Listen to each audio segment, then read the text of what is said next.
Guys, welcome to my YouTube channel study with Muskan. आज हम देखेंगे क्लास 12 मैथ्स के चैप्टर नंबर 3 आव्यूह किसे कहते हैं एंड चैप्टर नंबर 3 आव्यूह पढ़ेंगे। आव्यूह किसे कहते किसे हैं और आव्यूह की खोज कब हुई, किसने की, आज ये सब पढ़ेंगे डिटेल्स में। आव्यूह जो मेरा है जिसे हम मैट्रिक्स भी बोलते हैं, ये मेरा क्लास 12 मैथ का थर्ड चैप्टर है। आव्यूह की खोज किसने की?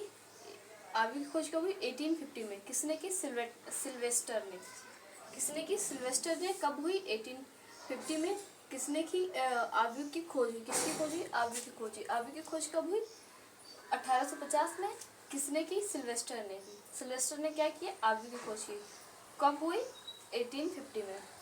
आप देखेंगे आव्यूह मैंने चैप्टर तो पढ़ लिया, मेरे चैप्टर आव्यूह है, पर आव्यूह में है क्या, उस आव्यूह का नाम क्यों रखा गया और आव्यूह का परिभाषा क्या होता है, अब इसको पढ़ेंगे। परिभाषा क्या होता है? वास्तविक या सम्मिश्र संख्याओं या फलनों की आयताकार श्रेणी को आव्यूह कहते हैं। क्या कहना चाह रहा है? जो मेरा आव्यूह की डिफिनेशन है वो बता रहा है वास्तविक संख्या तो पता ही होगा, वास्तविक एंड सम्मिश्र संख्या या फलनों की आयताकार श्रेणी को आव्यूह कहते हैं। वास्तविक संख्या आपको पता होगा, सम्मिश्र संख्याएं पता होगी एंड फलन भी पता होगी, फलन किसे कहते हैं, फलनों की आयताकार श्रेणी को ही आव्यूह कहते हैं। किसे कहते हैं? वास्तविक या सम्मिश्र संख्या या फलनों की आयताकार श्रेणी को आव्यूह कहते हैं। अब कैसे कहते हैं, कैसा है का एग्जाम्पल के थ्रू समझते हैं। मान लेते हैं कि हमने श्रेणी बनाई है 2×3 का मेरी श्रेणी है, ये 2 5 3 1 -1 1/7 कुछ भी लिख सकते हैं, एनीथिंग कुछ भी आप लिख सकते हैं, उसको श्रेणी में गिना जा सकता है। जैसे आपने यहाँ पे लिखा ना वास्तविक संख्या भी आप यहाँ पे लिख सकते हैं, मेरा वास्तविक संख्या की है, या सम्मिश्र संख्या भी इसमें श्रेणी में लिख सकते हैं, कुछ भी लिख सकते हैं। आपको sin x cos x sine inverse cos inverse या अंडर रूट वाले या अपॉन वाले कुछ भी लिख सकते हैं आप इसमें, उसे बोलेंगे आव्यूह बोलेंगे। किसे बोलेंगे? फिर से पढ़ लेते हैं। वास्तविक या सम्मिश्र संख्या या फलन की आयताकार श्रेणी को आव्यूह कहते हैं। ये 3×2 का होता है। ये जो मेरा ऐसे है इसको क्या बोलेंगे? स्तंभ, यानी कि इंग्लिश में बोलते हैं इसको कॉलम। एंड ऐसे ये लेटा हुआ है, इसको ये पूरे को क्या बोलेंगे? रो। इंग्लिश में इसको रो बोलते हैं एंड इंग्लिश में क्या बोलते हैं? पंक्ति। हिंदी में पंक्ति बोलते हैं और रो बोलते हैं। इसको ऐसे है तो ऐसे क्या बोलेंगे? एक्स वाई क्या इसमें है तो क्या बोलेंगे?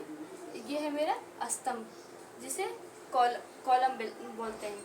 ये बोलेंगे रो। ये एक मेरा रो है, ये दूसरा रो है, ये रो है एंड ये कॉलम है जिसे स्तंभ भी कहते हैं। ये कॉलम है, इसमें मेरे कितने कॉलम है? 1 2 3 कॉलम में। रो कितने हैं? 1 2। ये पूरे रो आए कहलाएंगे, ये भी रो। हिंदी में बोलेंगे इसको, ये पूरे ऐसे इतने को बोलेंगे हम स्तंभ, और ये ऐसे लेटा हुआ है इसको पूरे को बोलेंगे पंक्ति। आई होप समझ में आया होगा आप लोगों को। तो ये 2×3 मैंने कैसे लिखा है? यहाँ पे ये रो इंटू कॉलम होता है मेरा, तो रो इंटू कॉलम होता है। तो रो मेरे कितने हैं? 1 2, तो मैं 2 लिखा, फिर मल्टीप्लाई कॉलम कितने? 1 2 3, तो इसलिए मैंने यहाँ पे 3 लिखा। तो ये कहलाएगा श्रेणी कितने का? 2×3 की श्रेणी है। आपको आव्यूह की डिफिनेशन पता चली एंड आव्यूह की खोज कब हुई और किसने की, ये पता चला होगा। फिर से बता रही हूँ, आव्यूह की खोज कब हुई? 1850 में। किसने की? सिल्वेस्टर ने की। आव्यूह की डिफिनेशन क्या होती है? वास्तविक या सम्मिश्र संख्या या सम्मिश्र संख्या या फलनों की आयताकार श्रेणी को ही वास्तविक आव्यूह कहते हैं। फिर से, वास्तविक हो या सम्मिश्र संख्या हो या फलनों की आयताकार श्रेणी को आव्यूह कहते हैं। यहाँ पे मैंने श्रेणी बनाई हुई है, यहाँ पे आप कुछ भी लिख सकते हैं, वास्तविक संख्या लिख सकते हैं या सम्मिश्र संख्या लिख सकते हैं, कुछ भी लिख सकते हैं। उन सभी को बोलेंगे क्या? श्रेणी में लिख देंगे तो उसको बोलेंगे आव्यूह है मेरा। ये 2×3 का मैंने बताया, इसको आप नोट कर लीजिए।